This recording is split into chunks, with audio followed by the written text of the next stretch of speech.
We looked at some very interesting research that showed ways in which scientists could actually manipulate people's political beliefs and make them either more conservative or more liberal. Scientists? Yeah. How? Yeah. Ways that you would be very surprised.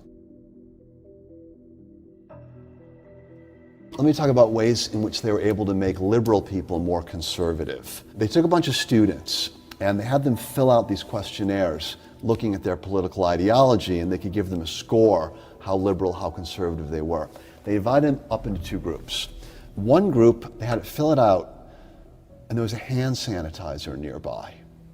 The presence of the hand sanitizer made them more conservative. The presence of the hand sanitizer made them more conservative? That's right. The other group, there was no hand sanitizer. On average, this group filled out their questionnaire in a more conservative way than the other group did.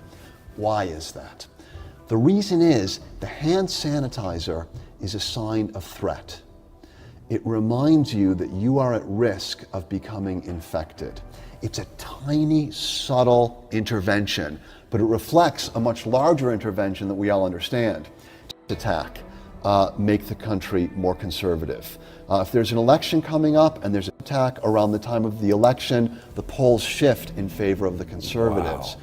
Because when you feel under threat, you say, I need to protect what I have.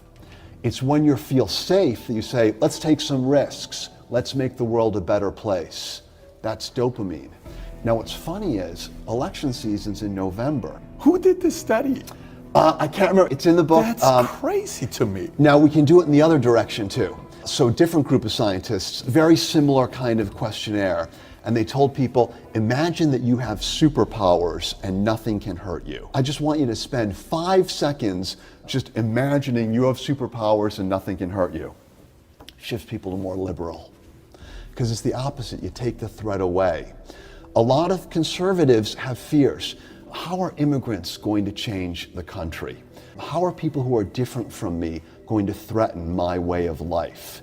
If you can lower those fears, they will become, in subtle ways, not dramatic, but in subtle ways, more liberal.